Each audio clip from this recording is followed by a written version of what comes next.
Hi, it's Sonia. Welcome back to my YouTube channel.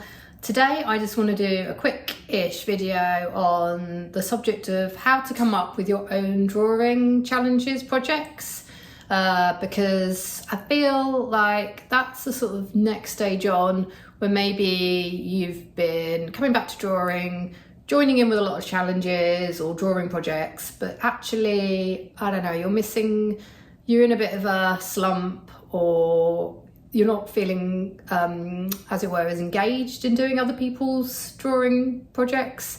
So I think for me personally, the next step has then been how to come up with your own creative projects and challenges to keep yourself enthused. So yeah, let's go and have a look at some of my ideas. Hey, so yeah, this is the second time I've had to film this section of the video. So I'm going to try and make it quicker because I had a disaster yesterday, my first real disaster with YouTube videos, where it wouldn't upload, and I'm just doing it again. So and I'm going to try and not edit it as much as well, because maybe that's why iMovies didn't like me, I don't know. But basically, so this section is going to be I'm trying to keep focused. I just want to share my sort of cycle, as it were, for how I sort of began and joining other people's challenges, then sort of like how I see sort of the intermediate stage, where maybe if you're starting to have art slumps, how can you get out of them?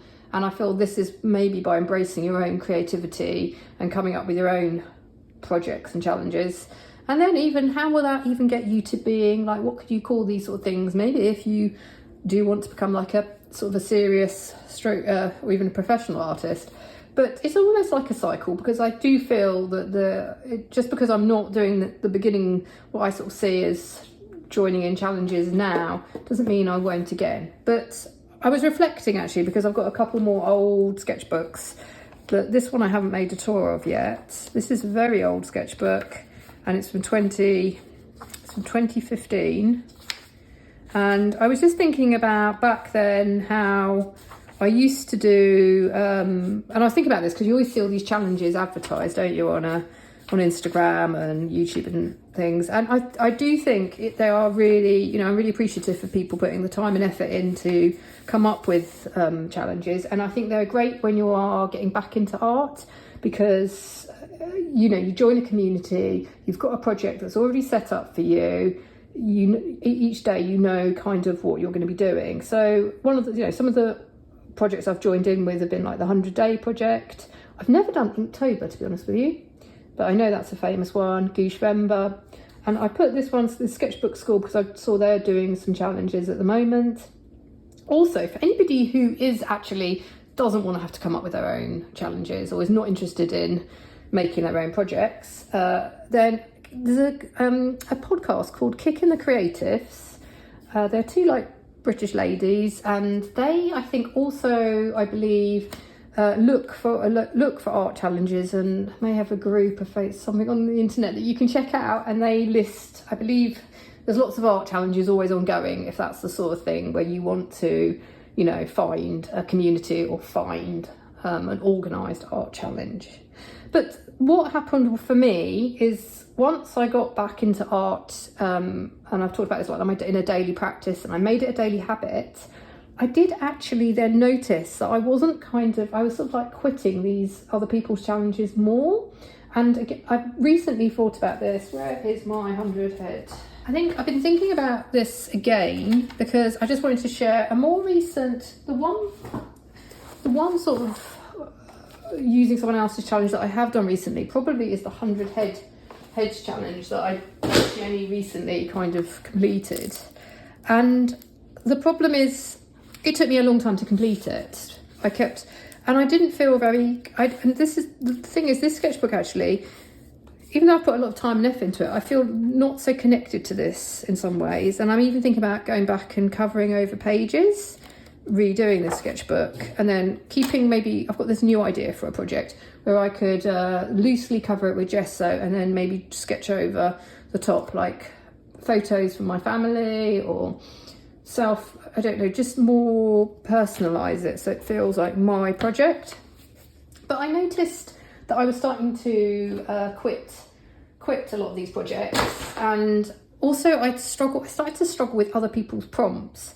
I feel like maybe it's because you've made progress, and I got to a stage where, you know, if you get bored, and I've put here rebel, because I think that's the other thing, and I've spoken about this before, but I think when I started to realise that I enjoyed the creativity part more. For example, I think I was starting to read more. I'm going to do a video on some of my favourite art books, and I've got art books that have got loads of pictures in, and I've also just got art books that are just on writing, but I tend to go for the ones which are about creativity. I started to fall in love with creativity again, and I felt that part of that, I started to almost want to rebel against being told, I guess, what to do or having to follow other people's challenges or prompts. In a way, I wanted to make my own art up, even though art is always, I mean, let's be honest, I was probably still copying and stealing ideas from other people, for sure. But I had to feel that I just wanted to feel I'd come up with it, because I think the problem with prompts, I do remember doing prompts, and some prompts I'd be like, oh yeah, that's a great prompt, I feel like doing that. But then somebody else's prompt from the next day, it could be a word, I don't know, fish, whatever, the word would not, I just didn't in some ways want to do it, if that makes sense. And it's like, I had to remind myself, this is something meant to be a passion project, it's something that I meant to enjoy. So I felt like I'd sort of got to this sort of stage where I wanted to decide what I wanted in an art drawing project. And a lot of this goes back, I know I did that video on the daily habits and 15 ideas of what to draw. But here I want to just take this a step further in how can you also then become more focused and come up with your own drawing projects and your own challenges in a way to get you out of art slumps, or to just push things further on, as it were. For example, what have I put? Oh yeah, so things to consider are, obviously, the other great thing is if you come up with your own challenge and project, you can have a think about where you're at in your season of life, in the month, like what's going on for you. So you can plan out, is it going to be a week's project? Is it going to be a month? You're in charge, and you can therefore take into account if you're only going to have 10 minutes a day, half an hour a day. And the other thing I love to do, it won't surprise, is I love the planning stage can also be fun, because you can do that. I've made, for example, I couldn't find my studio notebook, so where is my list? I love to make little lists. This is my ideas for future projects for myself, and make it fun. Like when you're in a queue, like if you've got these moments, sometimes, instead of scrolling on your phone, which is what I still do. So, but anyway, instead of scrolling on your phone, you could, plan out, make some ideas up while you're standing in the supermarket. If you've got, again, maybe I put here in the early hours, if you have insomnia and you wake up, maybe, I don't know, that's sometimes I sometimes sort of thinking about what I want to do. That can be a bit stimulating though, so actually that might not help with your insomnia, but yeah, inspiration is everywhere, and maybe have a really nice, I have got some nice notebooks, like I found one at the library for like $2, and I thought this would make a lovely, make it fun, plan out your own projects in a fun way. Oh, and then look, at the end of the day, phones, I have to say, are really helpful, and I do, when I'm in like the supermarket, it is helpful just to make a quick note or Google Keep. But why I've left that last is I can also find myself distracted if I see a notification. It's like I just find sometimes it's good to keep writing on paper. And don't obviously over research it. That's a lot of this. I'm doing this because I'm focused on this right now, and I guess these are notes to myself, because I do have the tendency, it can be part of procrastination to be like, well, I need to go and research. Like, for example, I was thinking about doing a flower project. I was like, well, maybe I should, read all about the different flowers as well. And it's like, don't go it's fun to do the research, but don't let it be a way of stopping you doing the project. Like, just do it. And then think about sometimes if limits are good, so write down the limits. Like, is it going to be a 10-minute a day project? Are you going to do it daily, or could it be a weekly project? Like, I've suddenly come up with this idea of wanting to get back into, where is my sketch? Yeah, I've been wanting to think about getting back into plein air, going out with, I've got another one of these little tiny sketchbooks, and I suddenly remembered that going out in real life and just making some quick sketches was really pleasurable. And maybe I could do like an artist date or just a once a week for 5 weeks, try and get out and maybe bring you with me, film it, but make some sketches outside. So that'll be another project for myself. Did I write it on my list? I don't know. Or you could have like no limits, like just leave it open-ended. And then, so here are how to go about coming up with your own challenges. I mean, there's different sorts. You could do, like other people have done, come up with, make up your own prompts. So why I was thinking this might be a good idea is because then you're only going to write down words that you feel connected to. Or even if you can use a random word generator, even if you've chosen the random words, like, it's still your project. No one else is going to have that. And the other thing is sometimes it can be a little bit, I find, off-putting if then everyone's doing the same thing. It's all different, I know, but you're like, if you want to, like, this is your own, nobody else has maybe chosen that random word, because it's just a way of coming up with your individual project. And again, if you really hate the random word, there's no reason for you to cross that one out and change it. But obviously you can just do words as prompts. You can just make a list of things that you will draw. Looking again I was just suddenly reflecting when I was sticking is it in this book? Gosh. Yeah, when I was going through my drawers, I was like, oh, this was from when I was going through my pantry. I actually do, spring is coming up. I really want to do some spring cleaning. I feel like clutter's building up in my drawers. Maybe another project will be which I've talked about before, but maybe I'm actually going to define a time for this. Say just a week of going through one drawer a week each day, taking everything out, getting rid of some stuff, either draw the stuff I'm getting rid of or draw the stuff I'm keeping. Like, it can be, just making lists for your drawing project, so you've got some plan. This was another project I had. This was actually a 100-day project, but this one I limited it to 7x5. I pre-cut some watercolor paper, so they're quite easy to frame if I liked any of them. Though actually I ended up mounting them all on a wall, but I think I did like 30, or I think it was meant to be 100, but maybe I quit that. But I did, I kept to the size format, and I kept to abstract, and that was an individual project. The other thing I like about having your own project is then you can let it evolve. So if you start off and say you've always wanted to learn how to draw birds, so you've got a bird book and you're doing them in your own way, but you're a bit like, oh, drawing this individual birds on white paper is a bit boring. You can let that project evolve into maybe birds in the landscapes, birds on jugs, like change it up a bit because it's your project. And then you can also, like flowers, maybe you start off drawing individual flowers, but then they can become patterns or still lifes. Like it allows you to have a bit more freedom in changing up your project. And what was the other thing? I'm nearly there. Oh my gosh, this is towering. Look over. So you can choose your favourite materials, or something I've talked about in another video is actually challenge yourself to use materials you don't like. And already I've started to, I think I spoke about the Neo Colour ones. I really, really like those now. They were, I've talked about how I actually bought them by mistake, but I'm like, whoa, these are really good crayons and they're coming into a lot of my work. That's another way of integrating something you want to into a drawing project.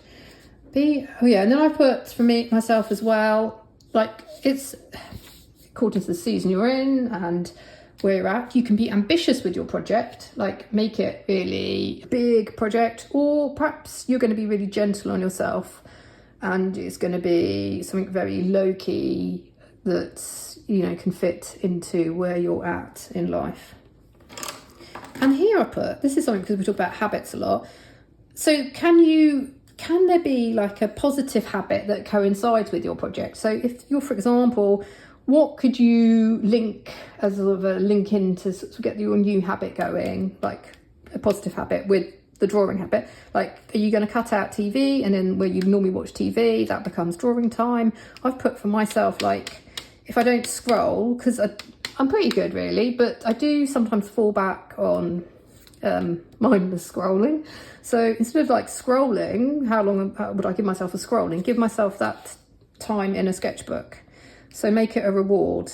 Or if actually drawing is something that for whatever reason you put last on your to-do, is not getting the time that you wanted, and you're not developing the practice that you wanted, could you actually reward yourself for drawing? So like if you do your 10 minutes of drawing, then you reward yourself. And this is sort of my own drawing project in itself. It's like, when I started this sketchbook, I wanted it to be a loose sketchbook, and I've pretty much, there's a few quite kitsch pages, but I pretty much kept to that. It was just a free place. I need to go back to that page. A free place to play with. The one limit was like, just be loose, try and be as loose as possible. Any subject. And one of the things that have come out of it, I was just thinking about this. So I want to do for a future project, one of my ideas for a future project for myself, and obviously if you like this idea too, is next time when I start maybe a new sketchbook, could I do something where I say, I'm going to really push a piece. This is going to be a sketchbook for me to because this piece is a lot of layers for me, and there was bits where I was like, this is overworked, I'm overworking it. But I kept going with it, and it was good for me to see that sometimes people say, oh, you know, things overworked, but you can sometimes layer and layer and layer, and I feel like it actually worked having put so much more time and layers into it. Now, on the contrast there, so I could do for myself, I was thinking like a week where I push pieces in my next, I'm going to finish this sketchbook, in my next project, do a week of like pushing pieces to more than I would normally, and see what happens. And then I could maybe do a week project where I go pare things back. And I have got some pages where I've tried to go really, but that's quite pushed. So it doesn't always work out, but where I go, have I got one? More, that's the thing. I'm probably going to struggle with the minimalism, but I try and go very minimal. I guess this is fairly minimal for me. But could I even get like, how do I just keep it very pared back and I stop early? Now that might be, I only allow myself 5 minutes. I don't know how I'm going to sort of, as it were, police that. And then, so that project, these ideas, thinking about my own projects came up for me this week when I have been doing, and I'll just show you. And this I was thinking about, and the final thing is, in my loop, because this is relevant, I was thinking then there comes the point when you might actually think, wow, I'm really pleased with my drawing project. This is super successful. Maybe if it works on paper, maybe I'm going to call it a series. Maybe I can make it into prints. Maybe I'm going to release it. I just noticed that a lot of artists, they're self-generated, but you can call, you can say I've got a series. This is my collection of work. But I feel, again, it can come from your own drawing projects. I'm just bending down to get my abstract sketchbook. So and the other thing is also, if you're feeling if you have periods where, I know everyone has different, energy levels, health issues. So choosing, the other thing that's been really, this has been a great daily project that is ongoing, and I have no intention of stopping because it's really fitting in nicely, I feel, to life. Like, even yesterday, after having a disastrous day, trying to edit, I put a frustrating day, I still came back to the sketchbook and I made this sketch, and that's all, and I'm good with that. But other days I'll do 2 or 3 pieces, And yeah, and I think this will probably, this sketchbook will lead on probably to some abstracts on canvas, and I will probably, yeah, it'll be interesting to see how I can, especially with marker, these sort of shapes, could I do this on canvas? How would I do it? And play around. I'm not quite sure where they're at. Anyway, thank you for listening. I hope this video is helpful for anybody who maybe is having a bit of a slump with their own drawing, because I feel like sometimes when you get back to it, it can be all fun and you're doing all the challenges, but then you're like, you can hit a bit of a road block, as it were. And I do think there is something about, is it actually that you're ready to push your creativity now, and to maybe, you know, you need to come up with your ideas and just enjoy doing some projects that you feel connected to or ownership of, as it were. So yeah, thank you for watching this video. I'll be back again with, I don't know if it's gonna be a sketchbook tour with next week, but yeah, thanks as always, and yeah, do like and subscribe if this sort of content interests you. Bye.